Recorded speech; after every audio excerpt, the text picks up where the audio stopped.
Hello guys, how are you?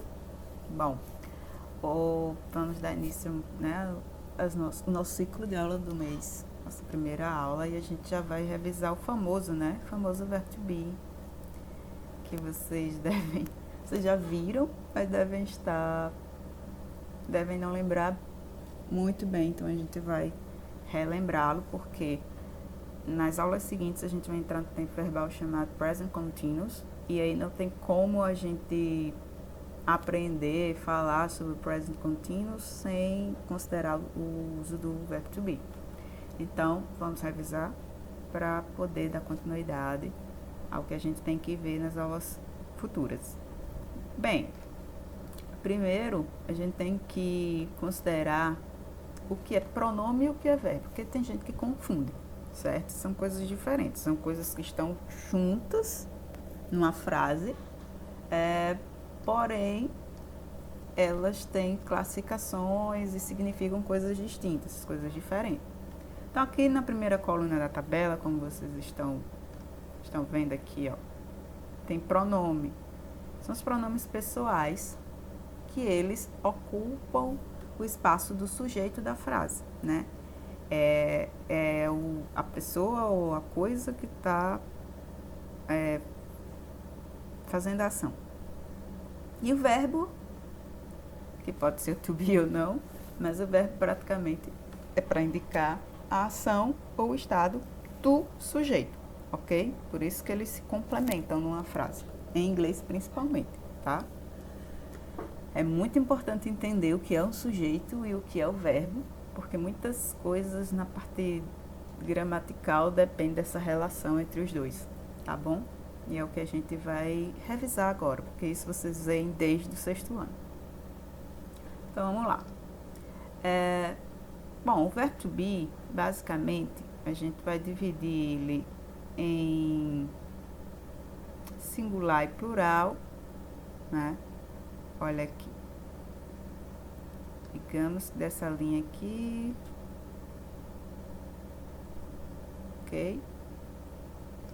Aqui nós temos o singular. E aqui, a partir do i, nós temos o plural. Percebam que no singular, de acordo com o sujeito, ele vai apresentar 3 formas.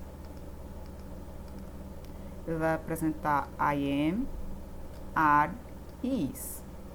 Então, o verbo to be no presente, né? Dependendo do sujeito, e se a frase estiver no singular, você vai ter que saber qual forma usar. Como é que eu sei se eu vou usar I am, se eu vou usar are, se eu vou usar is? Pelo sujeito. Então, eu tenho que memorizar, isso aí não tem... É memória, tá? E é prática. Mas, vamos dar uma dica. Vamos às diquinhas para ficar mais fácil memorizar. O I am, eu só vou usar quando o sujeito da frase for eu, o I, né? Então, se eu quero dizer eu sou, eu estou, eu sempre vou usar I am, certo? Pronome I, que significa eu, e o verbo to be I am.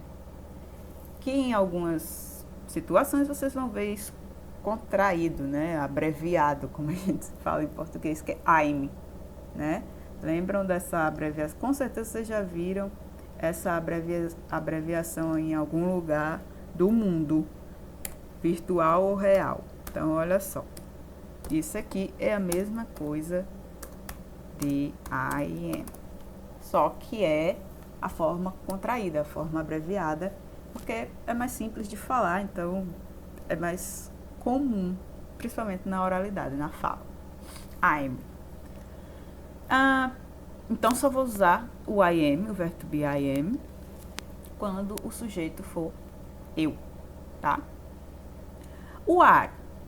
Are é o que eu mais vou usar para conjugar o verbo to be, tá? Já memoriza aí que o are é o que vai ser mais usado na conjugação, dependendo de como eu for fazer as frases, tá bom? No singular, eu só vou usar o are se o sujeito da frase for você, se for you. Aí eu vou usar. You are a student. Você é um estudante. You are Brazilian. Você é brasileiro, tá? Então, quando o sujeito for você, aí você vai usar você é ou você está. Você precisa fazer uma frase com você é ou você está. Eu vou usar you are, ok? Ou seja, aqui, ó. Deixa eu duplicar aqui.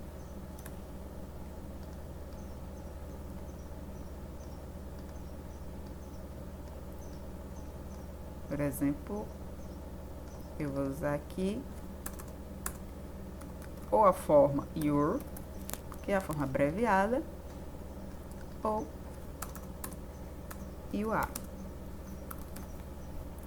Volto a dizer, as formas abreviadas são muito comuns na fala, na oralidade, tá? Para tornar a coisa mais rápida. Bom, you are, I am. Agora nós vamos que a gente conhece da terceira pessoa do singular, tá? I é a primeira pessoa, que é eu, e you é a segunda pessoa, que é você, e nós temos a terceira pessoa do singular, que vai ser ele ou ela. E em inglês, ele, quando for ele de pessoa, eu vou me referir a he. E quando for ela, uma pessoa, eu vou me referir a she. Mas se for ele ou ela e não for uma pessoa, se for um objeto, se for um lugar, se for um animal, eu vou usar o it. Mas ele significa também ele ou ela, para quem não for pessoa, certo? E qual é o verbo to be que eu uso? Is. Então, qualquer um deles, se a frase é ele é, ou ela é, ou ele está, ou ela está, eu sempre vou usar o pronome correto, né? Junto com o is. Então, eu vou usar he ou his, que é a forma abreviada, mesma coisa de his, she's,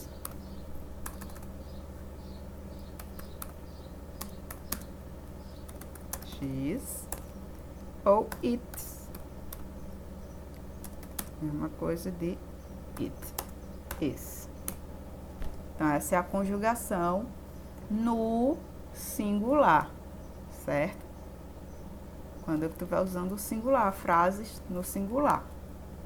E no plural, eu vou observar o pronome we, nós, e you, vocês, e they, eles ou elas. É como se um fosse o plural, eles fosse o plural dos que foram citados. Então, you,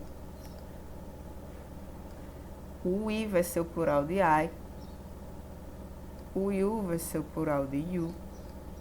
Ai, Brenda, como é que eu sei? Se é a mesma coisa, a mesma pronúncia, como é que eu sei que uma frase está no singular e a outra está no plural? Se é o mesmo pronome. Assim. Vocês vão ver pelo complemento da frase. Quando eu tenho you are students, veja que o complemento está no plural. Se o complemento está no plural, esse you aqui vai ser você ou vocês. Lógico que vai ser vocês. Então, you are students. Vocês são alunos, ok? Se eu tiro o S e coloco o artigo you are a student, você é um aluno, você é um estudante, ok? Então, esse you aqui vai estar no singular. Percebam que quando eu quero dizer que você é um professor, você é um aluno, eu quero dizer a profissão principalmente, né? A característica, vamos dizer assim, you are Brazilian boy, você é um garoto brasileiro, certo? Eu vou sempre usar um artigo indefinido, mas o que determina mesmo é você ver o complemento, para ficar mais simples, mais fácil. Veja se o complemento está no singular ou no plural, certo? Se estiver no plural, com S, nem vai ter artigo e vai ter um S. Então, o you vai ser vocês, ok? Só para exemplificar, porque ambos é a mesma palavra, a mesma pronúncia, mas você vai ver o contexto da frase como um todo para saber se está no singular ou no plural. E é o mesmo verbo, a conjugação, certo? E eles, o they vai ser aqui o plural desses três.